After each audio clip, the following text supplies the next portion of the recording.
چڼې چیرې پټې چا چې چلی دي چڼې چیرې پټې چا چې چلی دي مینه چې کوو ضرور ښکارېږو به مخې ته چې درشم شونډې مه چیچه موږ هم اخر زڼیو ګرځېږو به. سلامونه نیکې هیلې او احترامات مې ومنئ ملګرو.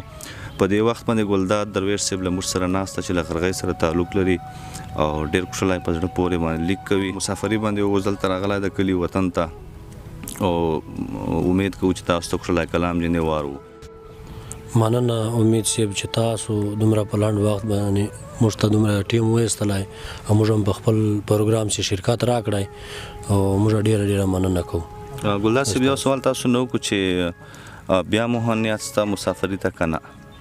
یاره مسافري خو موږ ژوند سره تړلې ده خو لکه په کلي وطن چې خو نور داسې څه نشته چې بهی نه موږ نه زمینداري کېږي او نه نور کاروبار کېږي. بس دا پردیس ته هغه ورکړی ده سیبلي ملا ورکړې ده او بس دا موږ پیشه ده انشاءالله چې ورې زندګي دا خو به کوو. سمه ده. نن پروګرام شه به د موږ ملګري چې کوم دي مسافر دي مینهوال دي په نورو وطنو هغوی دپاره چې شی پیش کوي هغوی دپاره خو به هغه یو غزل پیش کړو. ګلونه څه کوي ازغي سړی د کاره باسي. ګلونه څه کوي ازغي سړی د کاره باسي دا ځنې ښکلي خو بیخي سړی د کاره باسي. چې د دنیا په طبیبانو علاج نه کېږي هیڅک د داسې بیماري سړی د کاره باسي. او اول مې نه منل خو اوس مې ځکه ومنلو دا خو رښتیا وه تباهي سړی د کاره باسي.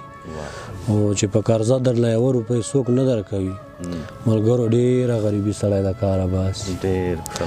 او چې په کالونو سفر وکړي او پوره یې نه کړي دومره اوږده مسافري سړی د کاره باسي.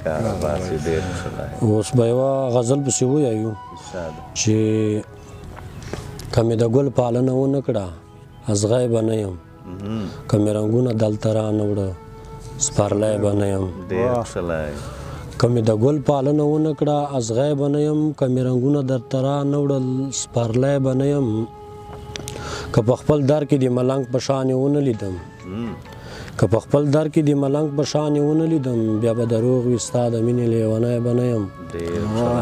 او که مې ستا حسن یو په دوه نه کړو ښایسته محبوبې که مې ستا حسن یو په دوه نه کړو ښایسته محبوبې بیا مې غورځار که ستا د پوزې مې خکای به نه یم. او یو ځل مې وګوره په مینه کې بیا وایه راته بې ننګه یاره ګوره دومره خندنی به نه یم. او کښلې جانانه چې له ما دې خپلوي غمازان کښلې جانانه چې له ما دې خپلوي غمازان درویش به خاورو سره خاورې یم ژوندی به نه وم. ورف ده او زما شړۍ او دستا شال ښکلی دی زما شړۍ او دستا شال ښکلی دی ستا نظر ښکلی زما خیال ښکلی دی.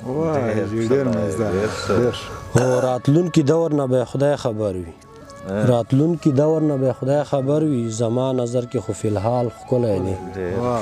او د سحر چرګه چې بانګ ونه وایي د سحر چرګه چې بانګ ونه وایي ما رضا کړی ډېر په سوال ښکلی دی. او امید مې شته چې رنګیني به راشي امید مې شته چې رنګیني به راشي واورې ورېږي دغه کال ښکلی دی. هغه چې تا به ورته ټیک لګاوه اوس پورې هغه یو دیوال ښکلی دی. او زه به یې څنګه صفتونه نه کړم الله جوړ کړی په کمال ښکلی.